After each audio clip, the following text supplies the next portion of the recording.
Rewiring Human Intelligence.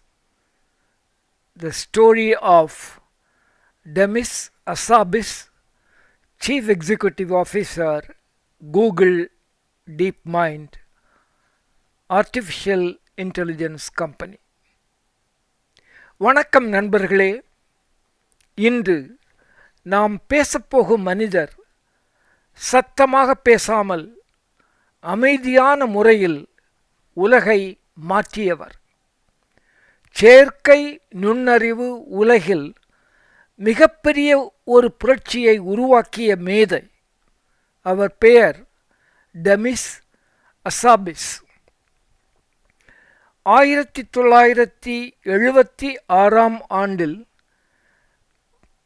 லண்டனில் பிறந்த ஹசாபிஸ் சிறு வயதில் இருந்தே அசாதாரண திறமையுடையவர். அவரது 13வது வயதில் அவர் செஸ் போட்டியில் இன்டர்நேஷனல் மாஸ்டர் என்ற பட்டம் வென்றார். செஸ் அவருக்கு ஒரு விளையாட்டு மட்டும் அல்ல, அது மனித சிந்தனையின் ஆழத்தை புரிந்து கொள்ளும் வாய்ப்பு என்பதை உணர்ந்திருந்தார். மனிதன் எப்படி சிந்திக்கிறான்? மனித மூளை எப்படி கற்றுக்கொள்கிறது? இந்த கேள்விகள் அவரை ஆழமாக சிந்திக்க வைத்தன. இந்த ஆர்வம் அவரை கம்ப்யூட்டர் சயின்ஸ் துறைக்கு கொண்டு சென்றது. அவர் இங்கிலாந்து நாட்டின் புகழ்பெற்ற கேம்பிரிட்ஜ் யூனிவர்சிட்டியில் கம்ப்யூட்டர் சயின்ஸ் படிக்க ஆரம்பித்தார். அதன் பின்னர் அவர் நியூரோ சயின்ஸ், அதாவது நரம்பியல் விஞ்ஞானம் படிப்பையும் முடித்து அதில் PhD டாக்டர் பட்டம் பெற்றார். மாணவனாக இருந்தபோது தெளிவு இல்லாமல் இருந்த அவரது மனம் பட்டம் பெற்ற பின் மிக தெளிவுக்கு வந்தது. கம்ப்யூட்டர் சயின்ஸ் மற்றும் தான் கற்றுக்கொண்ட ஹியூமன் பிரெயின், மனித மூளை இரண்டையும் ஒன்றிணைத்து மனிதனைப் போல் கற்றுக்கொள்ளும் இயந்திரங்களை உருவாக்க வேண்டும் என்ற லட்சியம் கொண்டார். இந்த உயர்ந்த லட்சியத்திற்காக செயல் வடிவம் கொடுக்க வேண்டும் என்று தீர்மானம் செய்து 2010 ஆண்டு தன் கல்லூரி நண்பர்கள் சிலரோடு சேர்ந்து DeepMind என்ற நிறுவனத்தை தொடங்கினார். அந்த நிறுவனத்தில் ஹசாபிஸுடன் பார்ட்னராக சேர்ந்தவர்தான் முஸ்தபா சுலைமான். இவரை பற்றி நான் சில வாரங்களுக்கு முன்னர் ஒரு வீடியோ உருவாக்கி இருந்தேன். அது என் யூடியூப் சேனலில் இருக்கிறது. 2014 ஆண்டு கூகுள் நிறுவனம் DeepMind என்று இவர் ஆரம்பித்த நிறுவனத்தை விலைக்கு வாங்கி கொண்டது.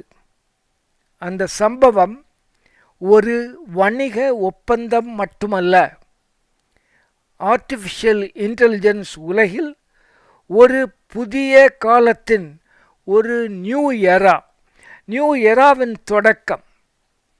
ஆனால் DeepMind நிறுவனத்தை பற்றி உலகம் முழுவதும் பேசப்பட்ட சம்பவம் 2016 ஆண்டில் நடந்தது.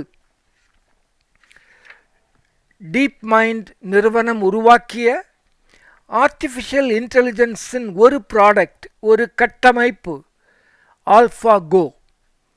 இந்த ஆர்டிஃபிஷியல் இன்டெலிஜென்ஸ் உலகின் மிகச்சிறந்த பலகை விளையாட்டுகளில், அதாவது போர்ட் கேம்ஸ், அதில் ஒன்றான கோவின் உலக சாம்பியன் லீ சடால் அவரை AlphaGo என்ற விளையாட்டு, இந்த கட்டமைப்பு தோற்கடித்தது. கோ என்பது சாதாரண விளையாட்டு அல்ல, அதில் உள்ள சாத்தியமான முடிவுகளின் எண்ணிக்கை பிரபஞ்சத்தில் உள்ள அணுக்களின் எண்ணிக்கையை விட மிக அதிகம் என்று விஞ்ஞானிகள் கூறுகிறார்கள். ஆல்ஃபாகோ என்ற கட்டமைப்பின் வெற்றி ஒரு விளையாட்டை மட்டுமே வென்ற வெற்றி அல்ல. இதுவரை மனிதன் மட்டுமே செய்ய முடியும் என்று நம்பியிருந்த ஆழ்ந்த சிந்தனையை ஒரு இயந்திரம், ஆர்டிஃபிஷியல் இன்டெலிஜென்ஸ் கற்றுக்கொண்ட தருணம் அது. ஆனால் டெமிஸ் அசாபிஸின் மிகப்பெரிய சாதனை இன்னும் ஒன்று உள்ளது. அதன் பெயர் ஆல்ஃபாஃபோல்ட். மனித உடலில் புரோட்டீன்கள் உள்ளன. அவை எப்படி மடங்குகின்றன? அதாவது how proteins are getting folded before getting into the bloodstream. இதை கண்டுபிடிப்பது விஞ்ஞானிகளுக்கு 50 ஆண்டுகளுக்கு மேலாக ஒரு மிகப்பெரிய சவாலாக இருந்து வந்தது. இந்த புரோட்டீன் அமைப்பை புரிந்து கொண்டால்தான் நோய்கள் எப்படி உருவாகின்றன, புதிய மருந்துகளை எப்படி உருவாக்குவது என்பதை தெரிந்து கொள்ள முடியும் என்று விஞ்ஞானிகள் இன்னும் நம்புகிறார்கள். ஆல்ஃபாஃபோல்டின் அமைப்பு இந்த சிக்கலான பிரச்சனையை மிக துல்லியமாக தீர்த்தது. பல ஆண்டுகளில் பல விஞ்ஞானிகள் கண்டுபிடிக்க சிரமப்பட்ட ஆராய்ச்சிகளை ஆர்டிஃபிஷியல் இன்டெலிஜென்ஸ் சில மணி நேரங்களில் கணிக்கத் தொடங்கியது. இதனால் மருத்துவ ஆராய்ச்சி உலகமே வேகமடைந்தது. அசாபிஸின் இந்த மாபெரும் சாதனையை உலகம் முழுவதும் அங்கீகரித்தது. 2024 ஆண்டு டெமிஸ் அசாபிஸ் மற்றும் அவரது சக விஞ்ஞானியான ஜான் ஹம்பர் இருவருக்கும் இந்த புரோட்டீன் ஆராய்ச்சிக்காக நோபல் பிரைஸ் கெமிஸ்ட்ரியின் நோபல் பிரைஸ் கொடுக்கப்பட்டது. இந்த ஏஐ கண்டுபிடிப்பு நோபல் பிரைஸ் அளவுக்கு விஞ்ஞானத்தை மாற்றி அமைத்தது என்பது உலக வரலாற்றில் மிக முக்கியமான தருணமாக கருதப்படுகிறது. தன் அடுத்த இலக்காக அசாபிஸ் கூறுவது டெவலப்பிங் ஆர்டிஃபிஷியல் ஜெனரல் இன்டெலிஜென்ஸ், அதாவது மனிதனைப் போலவே எல்லா துறைகளையும் கற்றுக்கொண்டு பிரச்சனைகளை தீர்க்கக்கூடிய ஆர்டிஃபிஷியல் இன்டெலிஜென்ஸ் என்று கூறுகிறார். இங்கே டெமிஸ் அசாபிஸ் ஒரு முக்கியமான விஷயத்தை நம் பார்வைக்கு வைக்கிறார். அது ஆர்டிஃபிஷியல் இன்டெலிஜென்ஸின் வளர்ச்சி எப்போதும் மனித நலனுக்காக, மனித வெல்ஃபேருக்காக மட்டுமே இருக்க வேண்டும். ஆர்டிஃபிஷியல் இன்டெலிஜென்ஸ் விஞ்ஞானிகள் மிக பொறுப்புடனும் வித் ரெஸ்பான்சிபிலிட்டி அதை பயன்படுத்த வேண்டும் என்று கூறுகிறார்.